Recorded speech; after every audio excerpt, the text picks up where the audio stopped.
Hey there, Transformers. Welcome to Work Transformed, the podcast that tackles the ever-evolving world of product development, project chaos, and everything in between.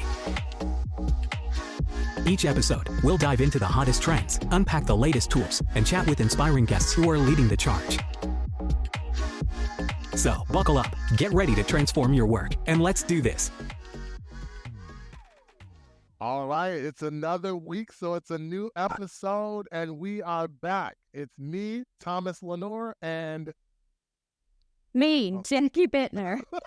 clearly you were not ready, and I'm not going to edit that out. You just missed your cue, and you are just going to have to live with it. And, That's fine. It's another week, and this week we're going to be talking about prioritization. It is a topic that never gets old because for some reason people just struggle to do it. And it's typically easier said than done. So today I want to really dive into it. What are some practical ways that you can look at prioritizing the backlog, prioritizing, transformation initiatives, prioritizing your daily to-do list? Like, how do you do prioritization in a way that helps you be more successful and helps to push you forward? So, without further ado, let's hop in. Jump in. So, splash. I'm trying to think of where we started. Like what? I guess we start. I want to talk about why prioritization matters. And if you have an agile background, particularly a Scrum or a Kanban background, you'll know that like prioritization is the crux of a lot of these project management methodologies. If you work in product, for example, it is also the crux of your job. Like you are often faced with prioritizing things. Why? Because in a world very typically limited resources, and I'm not using resources to replace the word humans. I will use the word humans in a moment. But generally, you have limited resources. You have limited budget. You have limited, if you're making a physical good, like you have limited raw materials. You have limited time. So all of the various resources that you have to create the product are limited. And so you have to figure out what is going to be the best use of these humans, this material, this time that we have to yield the best outcome. And I'm trying to be very cautious to say, like, not say what's going to be the most profitable, what's going to be, the best use of our time, because sometimes that the profit is not what's most important. Sometimes customer delight is not what's most important. So you, in the scale of your prioritization, also have to figure out what is it that I am prioritizing for, because that will influence the priority of all the items. But taking a step back to my original thought, prioritization matters because it is how you make sure you live up to that goal that you set out. If your goal is to deliver the most widgets in this amount of time, then you have to think about what sequence gives me the most widgets. Sometimes it's not purely based on time either. It's like, if I sequence this differently, there are synergies. Hey, buzzword alert, synergies. And so it's important to know. Prioritization matters because if you don't do it, you end up with something that maybe isn't the best use of your time, money, and skills. Jack, what am I missing? I think prioritization also has to do with the a foundational understanding across the team of how many things are we allowed to work on at once as well. Not just what order in which we should work on it, but let's talk about WIP limits. Sometimes prioritization doesn't matter if you have too many things in flight anyway. That's a slow moving freight train that is going to make it across. It's just prioritizing everything, Just prioritizing everything. We're just doing it all. We're doing all the things in priority order at the same time, right? Like that doesn't work. That doesn't work. So I guess I just want to talk a little bit with prioritization, like the do's. Of course, what should we do? How should we do? What do we want to focus on to create these synergies? But also, what should we not do? And how do we, maybe one of the questions I have is, how do we set up teams in and of themselves as a collective unit to be successful with prioritization? Not just the person owning the priority, but what can the team now do if they know the priority? What can they push back on? Or what can they pull forward? So it's a big, meaty topic. It is. Well, where do you want to start? You sound like you wanted to start with the art of how to prioritize. Should we start there? Ooh, okay, we could talk about how to prioritize because I think it's approached many different ways.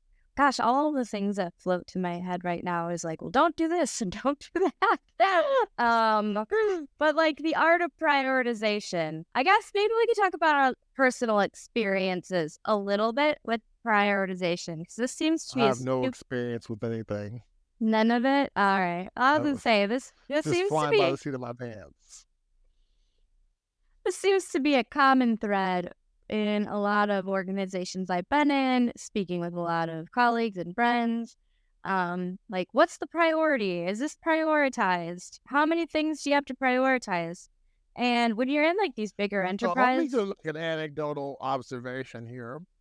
I okay, often find it interesting when people are like, "It's not the priority. What priority order is this?" And it's like, if the priority is not clear to you, then I argue was it really the priority? Because once the priority is set, I would expect it to have been socialized, so that people know. Because if I, Thomas Lenore, set a priority, explain it to no one, don't create a document or information radiator that like shows other people what it is, then doesn't really matter what the priority was, because no one's working on the things I said were the priority. They're working on whatever they want to work on because they don't know. So I often find that interesting when in meetings when people are like, "It's not the next priority." It's like either you know it's not, and you're just too afraid to say like, "Hey, we shouldn't be working on that because that's not the next priority," or you genuinely don't know that, which makes me decide that there aren't real priorities that are well, clearly defined. and that just ties back to like just change management in general. What's the priority? Did it change? Who's owning that new, decision? And then can you please share it with our people? Because that empowers them to be able to not only work on the correct thing at the correct time, but all the time we're getting unplanned work thrown in our faces. If we know the priority and we can like make a tie, like, oh, that'll help with this, or that it's going to detract it, that's a wonderful, beautiful conversation that we can have as a trade-off. And Yep. I don't know about you, but me as a project manager, I love sharing what the trade-offs are. I love coming to that table super knowledgeable, like, well, this is the priority and this thing came in. And let me tell you, we have to make a decision because this thing that came in has this type of value, whereas You're this, literally the person that half the team hates. Probably, like we don't yeah, want to talk about that. We want to sweep it under the rug, act like it doesn't exist, and then 3 weeks when it bites us in the butt, we're gonna be like, "Where did that come from?" oh, that's such an interesting thing because I am the person that is the most hated. No, but that's a great call out though. Like sweeping it under the rug, you just like sparked this thought. Like there can be criteria that you set up for unplanned work. If it's going to take you less than an hour to do, maybe you automatically do it and it becomes a non-conversation. Then you don't have to have like a trade-off conversation. Jackie doesn't have to get involved here. But if it's going to be this thing where it's going to take multiple people, multiple hours, then that can detract that original priority. Stakeholders care about that priority. This is how we thread everything together. Prioritization is almost like the thread that holds all the things together. And when it's clear and it's understood and we know what's coming at it from all these angles, it can all work very cohesively to ensure we're continuing to work on the right things. And that's what this whole like iterative process is. You're always checking in. This is right. This is the right thing. This is the right thing. This is the right thing. This is the right thing. This is the right thing. This other thing came in. Nope, that's still the right thing. So I feel a little animated today. So I don't know. I guess can prioritize. Crazy day. Well, I think that makes sense though, and I think going back to your original direction of like how do you do the prioritization, I often find that getting information is the first step. Like I've actually you asked to talk about personal experience. One of the things I've experienced is like I've worked with folks in product, not to badmouth their best product. I love them, but I've You worked with do. folks in product who have taken this role of a product owner or product manager to heart so much that they feel like they single-handedly are in control of the product, the backlog, the requirements, go-to-market criteria, etc. To the detriment of the product. Like you are one person with one set of experience and one set of understanding. The more you get outside of yourself and go ask developers, like what's the general level of effort for this. The more you're talking to revenue and your sales partners about what is the impact it's going to have in the marketplace, the more you're talking to your operations teams about how hard is this to maintain or how hard is this to deploy or implement, the more information and data points you're getting, the better you'll be able to kind of weigh two things that seemingly take the same amount of effort against each other. Because oftentimes we're like, oh my God, these are easy things, let's do them first. And they might be easy and have the least amount of impact out of all the things in the backlog. And so I've seen product managers and product owners who hurt the team, hurt their product, hurt themselves by just saying, like, I own this, I make the decision, I need to know these things. When it's like you are the facilitator of the prioritization, you do, I guess, eventually own making the final decision, but you are not the sole contributor to the decision-making process. So as we're talking about how like to actually do it, that would be my first piece of advice. Like engage as many people as possible in ways that are constructive and meaningful. Because I've also seen people engage people just for the sake of saying I talked to these people, and they had a million meetings that felt like a waste of time because they were a waste of time, and it wasn't genuinely trying to understand how the product needs to evolve, how the system or tool needs to evolve to be better. I love that. I have a friend who is in product. She's a product manager. And she said to me at a phone call once that the way that she thinks about her role, because yes, she's in charge of the ultimate priority of this backlog of things. But the way that she explained it to me was when she felt that she got really good at her job was when she shifted her mindset and treated everyone as though she was trying to delight them as a customer. And that was developers were her customers. Commercial was her customers, finance was her customer, operations, like outside of just the end user as well. And from there, like she hit a stride and was able to like get the information, just like you said, and make really sound decisions on how things stack up. And it was such a cool thing. It's never left my brain. And I have to thank her on this podcast. Hopefully she listens. I love that. I love that mentality of treat everybody like they're your customers, because I've also worked on product lines that were internal only, like internal operational tools and consoles, dashboards, visualizations, things like that, where like there was no true external customer. And so a lot of those teams were like, well, like, does it matter? Who can we talk to? Because we don't have a customer. We can't do UAT. We can't do these things. Like, you can. Absolutely. So I love this idea of like treat everyone like they're your customer. And we got to be careful because it is a double-edged sword, because I literally am thinking of an example where a product owner came into this very well-established team after their product owner had taken another role elsewhere, and they were trying to clean up the backlog. It was a hot mess because they had a ton of constituents and a ton of consumers of their tool, and so everyone obviously had their own inputs and opinions, and so it made prioritization very difficult, because if you talk to operations, feature A is the top priority. Nothing else needs to be done because that is stopping them from being able to implement. If you talk to revenue, they're like, I can't sell this because of feature B. Like, you can't do anything until you do B because it's dead in the water. You talk to the development team, it's inefficient. We got to do option C because we can't keep building on this old code base with all this tech debt. And so it was like, well, then what do I think is number one? Because they all equally kind of weighed out as the most important thing. And so that's why I do say it's a bit of a double-edged sword, because like the more you know, typically the easier it is, but every now and then it makes it more complicated, where you as a leader really have to say, this is why I get paid the money I get paid, to make that final call. Like, I have to kind of weigh the pros and the cons and figure out what thing is most important. You look like you're trying to break in.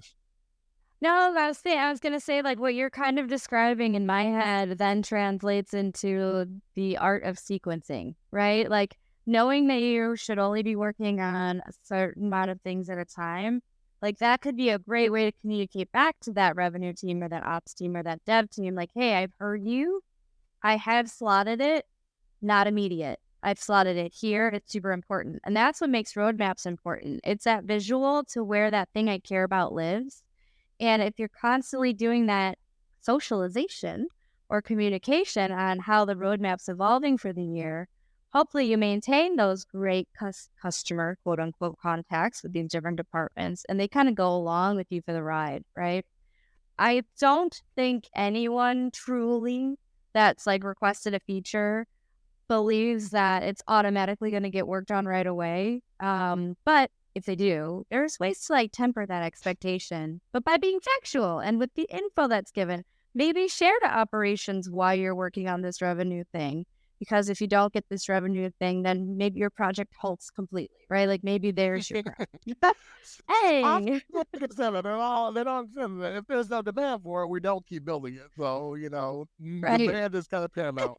Well, it's interesting because it almost sounds like you're describing this agile principle of like creating a feedback loop. But I'm sure that's not what you're saying, right? But all seriousness, we think about feedback loops specifically for external audiences. It's like, oh, the customer told us they wanted this feature. Now that we've gone through the process of reviewing, vetting, sizing and prioritizing, we will communicate back to them. But if you do go back to that principle that you just said about treating everyone like they're your customer, then everyone deserves that communication. And though you're sometimes delivering news that they don't want to hear, like, hey, I heard you say that would literally, convert your job and make it so much easier. However, I have this in our Q4 of 2025 roadmap. Honestly, if you're able to explain kind of the reason behind your prioritization and the other business challenges that kind of superseded that one, even though people aren't going to necessarily be excited about it, I think it helps. It helps. And it also helps people start building better business cases, because sometimes maybe their thing was actually more important than you thought it was, but they didn't convey it very, like they didn't explain it very well. They didn't write it up very well. They didn't articulate the value. And so it was very difficult for you to have known that this also would have saved the company $2 million. But now that you know that, now that you know, now we can reprioritize. But it happens all the time. I was thinking this while you were explaining that, by like treating everyone like your customer and bringing them in early and often into the communications of where things are at, what's happening, I think that just automatically unlocks your ability to lead with empathy. Hey, I have to deliver bad news to operations, but I want them to know I haven't forgotten about them. Let's talk. Let's kick it off with, hey, I know this is super important to you. Let me remind myself as of why it's this, this, and this. Now, this news is not going to be your favorite news. That's getting pushed to Q1 because of this other thing. But I want you to know we're still going to partner on this, and I'll let you know when work kicks off. Or whatever that is, you can automatically adjust the elephant in the room of giving that bad news if you know the priority and why you're choosing what you're choosing.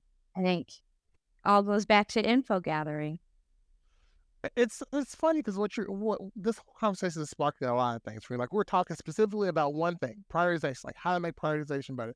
But in doing better prioritization, we've also talked about how to increase collaboration, how to increase trust, how to improve visibility into backlogs, roadmaps, and objectives. Like, nothing in the business world is independent. And it's so infuriating to me when I go into meetings. I'm like, hey, we should also think about these things. They're like, that has nothing to do with what we're talking about. People don't understand. So many things are interconnected, especially when we're talking about human interactions and behavior. And so this is just a shameless plug. Like, prioritization matters, if for no other reason than it gives people the clarity to do their job well and to have trust in the people who are making the decisions. I worked in an organization at one point in my career where organizational trust was low.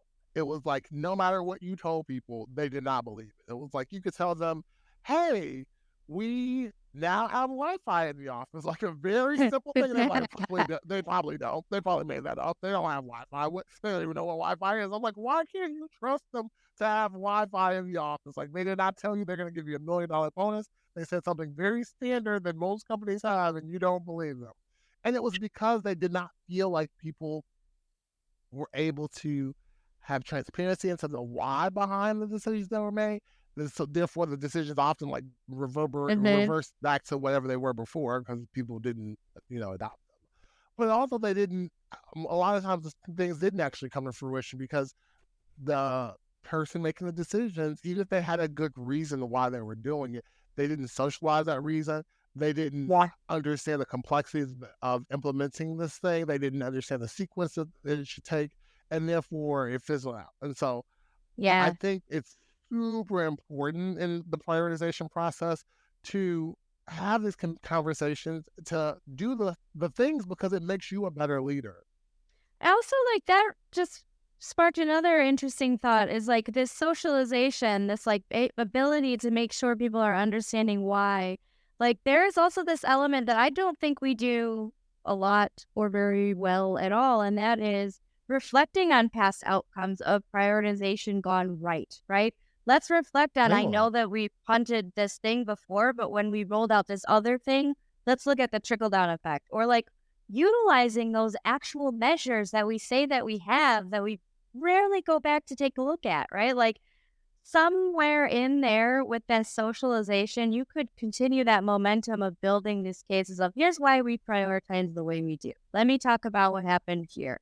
Let's talk about the impact financial. Let's talk about the impact to this, employee survey that we took to see if we've built more trust, right? All these things, like you said, are all connected to a very... But we don't do a good job of connecting the dots. Like all the things are connected, but we never talk about them together. It's like this or that or that. And sometimes I think bringing it all together, just like a lot of times the roadmap is seen as, when we think about objectives of the organization, the roadmap is just like deliver the roadmap. That's just a thing we need to do, rather than it being a thing in service of all of the other things. Oh, what a good word. The roadmap is in service of the overall other things. That is such a great way to describe it, because a lot of times when I hear roadmap, I'm like burned. It's because in the past, folks have assumed that the roadmap meant this is the etched in stone thing. I'm looking 7 months from now, so in October of this year, I will have XYZ thing. And that's just the wrong way to look at it. This is our guideline. This is our thing that's serving this broader idea, this broader objective. And if we start progressing the roadmap, we're going to learn stuff. We are going to learn things. We're going to learn things that are working. We're going to learn things that are not. Things that should be evolving. And you so... gotta put your ego to the side, because that's the hard part about like moving to a mindset, a more strategic mindset where you're thinking about how do I inspect and adapt? How do I inspect and adapt? Yes. Sometimes it's like, I thought A would have fixed the problem. A did not. It made it worse. And I have to own that I made a mistake, or I ran an experiment that did not prove to be successful. That's okay. Here's what I'll do next. And so like that's you to blow your ego. You've been in your career 15, 20 years. You expect that everything you say is, the holy grail of knowledge. And sometimes it just is. And that's okay. That's totally okay. I thought of prioritization in a different way just now. I did too, but you go first. Well, I just thought about it was like a non-tech product thing that we had done in a previous organization. We basically had to reset expectations. So I think the word prioritization can also be synonymous in ways to the word expectation, right? Like when you have a priority, then you expect the first thing to be done, or you're expecting this set of a couple of things to be done. And one of the things that we had to do as we kind of reformed some of our internal departments is we had to share what our priorities were as a department. This is a list of things that we do. This is a list of things that we care about. And then we also shared, here is a list of artifacts you will see from us, or expectations of things that you will see. And we inserted a third column. This is what we don't do. This is not what this department does. If you need something like this done, you can ask us and we'll route you. But I think the art of knowing what not to do is also just as important of the art of knowing what we need to do. And it just clicked that it doesn't necessarily always just translate to a backlog. It could translate to whom you're working with to help you find that piece that you actually need to get to get the thing done. The people couldn't see me, but I was like nodding furiously. And you actually segued that perfectly into what I was thinking about, which was also not product specific. It was around when the last PMO that I led, prioritization was huge for us because as an internal function that didn't specifically own any deliverables. Like if you think about it, the PMO doesn't own the product itself, like that's owned by product. It doesn't own the execution itself, that's owned by engineering or UX or whomever is doing the building. It doesn't own the go-to-market, that's a whole other department. And so like we don't own any part of the product. We're just kind of liaisons between all the functions. And so one of the things I said was like we need to have a better sphere of influence, and we need to have better direct accountability to improving the product and the process. And so that my team was all gung ho about it. I was like, you need to be more influential, you need to be more important. People need to look at you as a trusted advisor. They're like, yes, yes, people need to do that. Like anytime you elevate someone and make their self-work better, they're like, yes, I'm gonna do it. And I was like, okay, great. What are we gonna do? No one had a clue what like that looked like. They were just like, yeah, we just need to do it. And so then we spent some time brainstorming. Long story short, we came up with a list. List had like 300 things that we could do. Some of them were just like send an email once a quarter with, team wins. And some of them were very complex, like create a change management framework. Obviously, that was going to take a long time. Yes. And so the prioritization came into play where it was like, okay, let's figure out what's important for us. We are our own product. We are our own best, piece of inventory. How do we make ourselves better for the long run? So like prioritization also can play into like how do you develop your team? Like your team as an individual, or your team collectively. Like what do you prioritize from a wow, I'm blanking on the word, training professional development perspective? Like where are your priorities for the priorities? Priorities. Individual development plans. Wow, we're going into all these different realms right now. That is your personal list of career development opportunities that you get to choose, right? Like, and those are your priorities to work on them with your manager, to grow your team. You just had me reflecting on when I was leading my teams. We had a backlog, not only of stuff that was going to help our team get stronger and strengthen our core sets of skills, but it was also, what are we going to showcase that we can deliver outside? Because we don't deliver the product. We don't do the execution work on the ground, unless we're leading in with testing or something like that, right? What are those ways we want to show off how amazing we can be in the support role that we play? And without us, your sandcastle is going to fall down, right? Like without these skills, oh man, that is so good. I did want to pivot. Shout out to the leaning in on testing part, because I've also worked with folks in a PMO capacity where they're like, that's not my job. I don't do that. That's not my job. I can't write a story for shorthand. That's not my job. I can't, put this data from, Excel or the CSV file into a pre-visualization. Like, I don't do that. That's not what I do. And it's like, yeah, maybe that's not your job description, but like, you literally do have the skill. You literally could do that if you needed to. Like, we are here as a helper function to help make sure everyone is successful. And we realize that sometimes that means we get our hands dirty. Like, I think I just want to shout you out on that. We help close the gap, not make it wider. Now, if you're doing it time after time after time after time, like, right, like, let's talk about that later. But I actually wanted to talk about something prioritization related, and that is the word urgent or critical. And how many times? Everything's critical. That has to go. We have to ship that. There's no option there. We have to escalate if that doesn't make it in. There's always a wild threat of escalating. I'm glad you said that, because that comes up a lot where something will come to the PMO team or someone, whoever is in charge of leading that project, and someone from some facet will say, well, this is urgent. And now you're in this seat where maybe you don't know if it is urgent or not. You're just gathering this information. Like, what are some of the things that you can do to either support that message of urgency, or to maybe have a conversation and really find out, oh, this thing is not as urgent. Let's all get back aligned to when this will be slated in, right? Like, how many times has somebody higher up than you come in and said, this is urgent, get it done, and you went, okay, and went to get it done? Like, I feel I've done that a lot in my career because I trusted that they knew that it was urgent. If someone 2-3 levels above you is like, this is urgent, you're like, well, this is urgent. So, but I agree with you. It's not always urgent. How do you push back?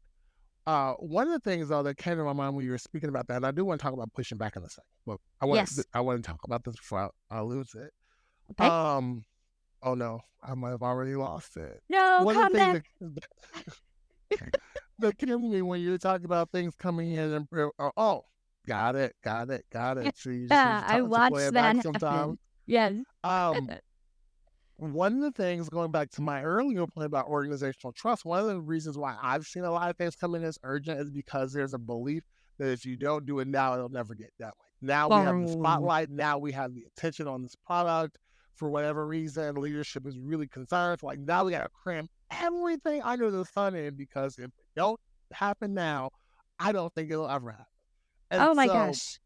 One of the things, and this one is a harder, like, it's a more long-term fix. It's not in the moment you can just say this and they'll be like, okay, I believe you. Because again, they don't believe anything you say. But one of the things that helps out over time is to really be able to deliver on the things you say, and really assuming that you are prioritizing things against a stable criteria, and the world is just not like rapidly changing, because then there's nothing holds true. But like, assuming that you have an actual prioritization framework, KPIs that you're observing, like a story that people can understand, your priorities should hold pretty well. Not now, if you prioritize something now for 2026, that's likely not going to hold. But if you're prioritizing something in Q1 for the first half of Q3, it's a while away, but if like you're really thinking critically about the business and what you need to be successful, you should be able to have at a very high level an understanding of what initiatives will realistically happen that year. So the more you can actually reliably deliver, some of these urgent things will fall off, because people will say, I trust that if I email Thomas this, or if I put this in Jira, or if I write a ticket and he prioritizes it, that I can just watch the ticket and it will actually happen once in whatever order he put it in. Now, that's not going to fix everything. And again, it's not going to start today. So then there's some other practices I think you can do around like quote unquote urgent things today. And one of them that I'll tee up is asking questions. You'd be surprised at how powerful questions. Here we go. I mean, honestly, sometimes people will accidentally tell you it's not urgent. I have witnessed it happen before. You're just and you're not out. And the thing is, there's a difference between asking powerful questions and asking leading questions that are like very obviously trying to get someone to say something specifically. Like, if you're genuinely saying, "Oh, well, what's our goal? Like, what are we trying to get out of this? Okay, and when do we think that needs to go live? What's the value of it going live? What happens if it doesn't go live that day? It goes live." That's the one. That's the question. My favorite question when challenging priority is, well, can you tell me what happens if we don't get this done? And a lot of times, there is no actual like impact if it happens 2 weeks or 4 weeks from that date, depending on the item. But like a lot of times those urgent things, because like sometimes they will say there is a consequence, but then if you're listening, you're like, but that's not a real consequence. They're like, well, we'll have to update the marketing materials. It'll push back that schedule. And it's like, yes, okay, but is there any like consequence of the schedule pushing back other than the fact that we're just doing it later? And they're like, yes, well, obviously we'll have to realign with things. Like, they're going to say a lot of grandiose words to make it sound real or urgent and devastating if it gets pushed back. But like, if you really listen, you're like, so basically you're just saying you got to send a couple extra emails, or you got to have a meeting and let people know. That's what you're saying. Or like another good one is talking about if it's a revenue driven thing, like, are there revenue impacts to this? Because a lot of times like the revenue doesn't get recognized for a long time out, right? When something is launched or delivered. And you can push on the financial aspect of all of these things too. And then you can also like open up that conversation even more to say, if we shift to do this urgent thing, then I need you to know this other thing is falling behind. And sometimes when you simply point that out, that person or stakeholder will go, whoa, no, I really want that one more. I want that one actually more. So maybe that's why these socializations, these conversations, this like good tactical way to push back gives you the actual information, back to what you said right at the beginning, the information that you need to make these judgment calls and these decisions. Absolutely. And there is no such thing as perfection. Sometimes people will prioritize things and it will be wrong, and that is okay. We will not scream at our product owner for days about it. We will see what we can learn from it and then keep moving forward, right? I think that's the other thing that is important in prioritization. Sometimes you'll get it wrong, and it's okay. Obviously, it's not ideal, but it's okay. And so, learn from your mistakes. What question should I have asked that I didn't ask that would have helped me to see this? Who should I have included that I didn't? Who should I have reviewed this with? Because sometimes it's I asked all the questions, I consulted all the people I thought of, but like the thing was not something that anyone could have known. It's like leadership was planning to actually sunset that product in the next year or so. So we should not have invested all this money in that. Well, leadership probably hasn't made that announcement yet because they don't want the team morale hit. Customers don't know, like, this is unknown, so it's like, who should I maybe just share this with? And they could have just vetoed this. So it's okay if you get it wrong. It's just like, what did I learn from getting it wrong? And managers, please don't berate the person over the head. If anything, like, you can be that sounding board. Like, maybe they are so down on themselves that they don't know, they can't go through that introspective moment. It's like, maybe instead of saying like, oh gosh, that was a bad decision, you say, well, that happened. Let's learn from it. Like, and you coach them through, like, hey, did you talk to this person? Well, what was your feedback? Actually, I have an example of this. I had a team member recently to do like a process improvement project where they were working with operations to improve this very manual weekly process. Sure. And they came back with like 3 key recommendations. And they were like really good recommendations. And we were thinking about rolling them out. And then somebody was like, we weren't consulted about this. This is not going to help us at all. Like, these are the other reasons that, like, we didn't share because I guess they weren't consulted.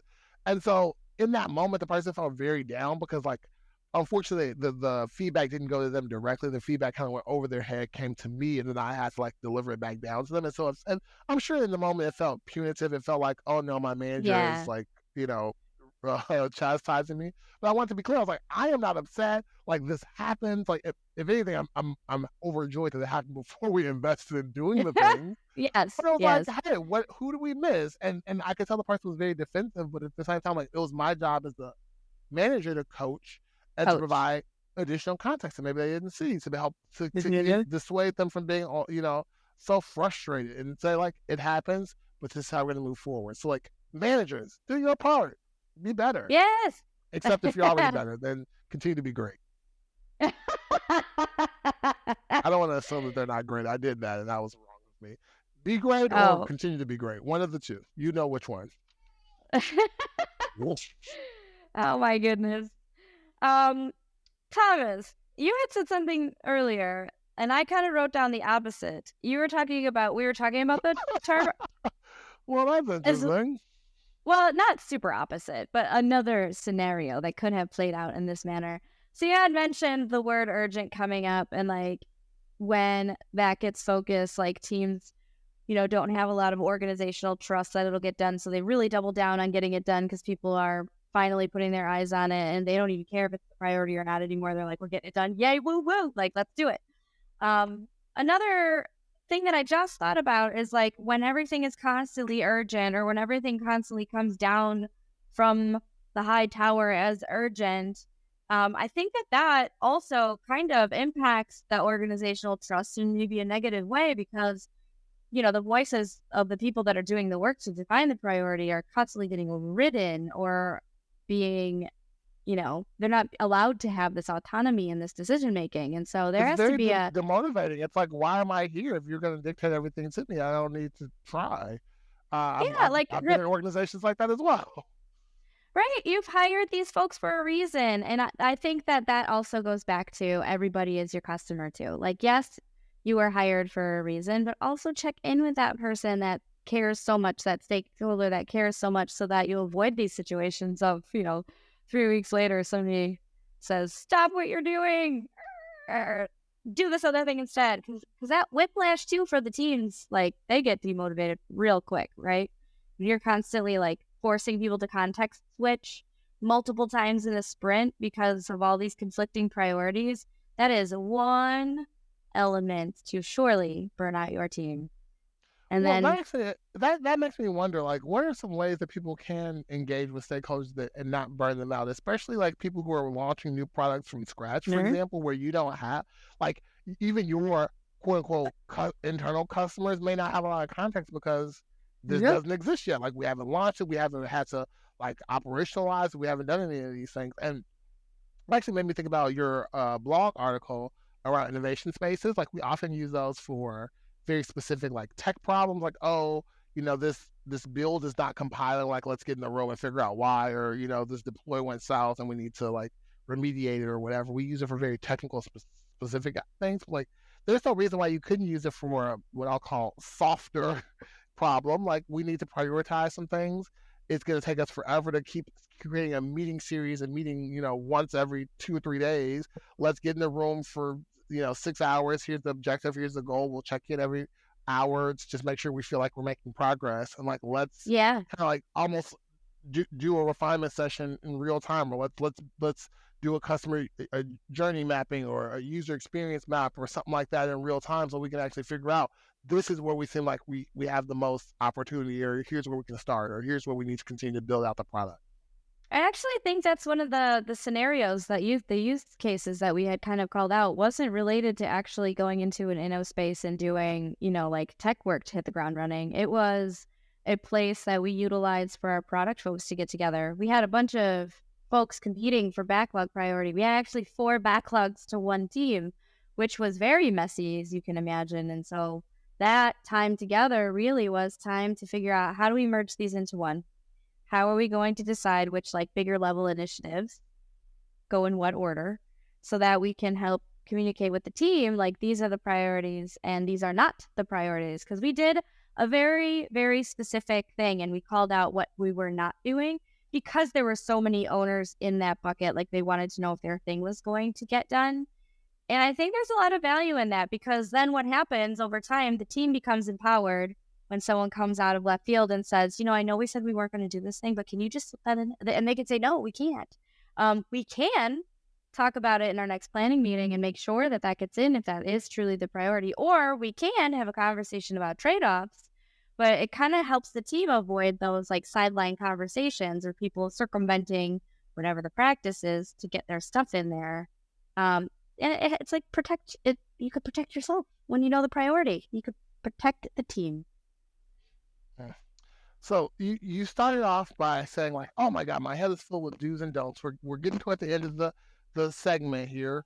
What are those do's and don'ts? What do you have written in your little notepad over there? Because I've seen you scribble on the whole podcast. I have written nothing. You've written everything. So what do you got? All right, my notes today are much more sporadic and crazy than they have been in previous podcasts. But for the do's, for the how-tos, for the what you should do, prioritization, you should socialize it. Socialize the heck out of it to all of those folks that you deem as your customers. That's do number 2. Treat everyone that has a stake in those backlog items as your customer, whether it's an actual end user or a client or commercial or ops or development or finance. Those folks are your customers, and they should know, even if that item maybe doesn't pertain to them, it probably pertains to them in a way where there are things getting pushed down in the list or pushed up in the list. Let's see. Some other do's. Let's reflect on things that went well. So if you had some past prioritization, huge successes, showcase those. Talk about those. Use your measures to like help you in those decisions to make those priorities. Some other do's is sequencing when needed and those feedback loops throughout that sequence. Super helpful, super wonderful. Keep it up. We did go off topic. We told managers to either keep being great managers or do better, so you know who you are. I meant it. Do better if you're not. But in a way that helps people learn things, right? We are all humans. We are not robots. There will be a mistake made a time or two, especially when it comes to prioritization. So we figure out what's the improvement area and how do we execute against that improvement. All right. I probably missed some things, but let's talk about our don'ts, because those are my probable favorites. Here's what not to do. Don't have too many lists that are competing for the same people that are going to be doing the work, right? Narrow it down as much as you can, ideally to one backlog list for the team that's working on it. We understand sometimes there are dependent teams and matrices that we need to take into consideration, but the simpler you can make it, the easier we can see priority, the more visibility we can give to it, and the more conversations we can have from it. Do not overuse the term urgent. It's already overused. So if you're going to come at it with the term urgent, have a really good reason why it's urgent. And when you do come with the term urgent, hopefully this podcast inspires our program and Scrum Master and Agile Coach people of the world to push back and ask why. What happens if we don't do it? What happens if we do it? And ask, how did we get here? Like, if this truly is urgent, like, what did we miss earlier? So that way, not only is this thing getting prioritized, but you're also saying, like, let me make sure this doesn't happen again, because maybe there's another thing that's going to be urgent for the next release that we could also just work on now and not try to work our necks to get in next time. 100%. And the last do not do, and that is all of the items in your backlog at one time. Do not do them all at once, then your priority doesn't matter and you're going to move super slow. So wow, you snuck that one in there. Snuck it in the don'ts. Use your work in progress limits, right? Set them. Make them a standard in your conversations because it'll only help you get things done faster if you set those. What did I miss, Thomas? Did I miss anything? I don't know, because I was just so impressed that you caught all those things and I wrote nothing down. But seriously, the last thing I'll say as we, prepare to wrap up for today is prioritization is an ever evolving skill. It's something that you're always going to continue to perfect. And it's also something that's going to change as the product changes. It's going to change as your team dynamic and makeup changes. It's going to change as the company goals and vision changes. And so don't ever feel like it's a rat race that you can never win, or like you're on a hamster wheel going nowhere. Like it does matter. It is tedious. It is continuous, but it's also helping to make sure that at the end of the day, when you look backwards, retrospectively, you can say, wow, we've come so far. And so be encouraged that all of your hard work does matter. And without a good priority, your product, your team, your service is going nowhere. So with that, I think we're going to wrap. Thanks so much for tuning in today. Yeah, thanks everybody. Cheers. Bye.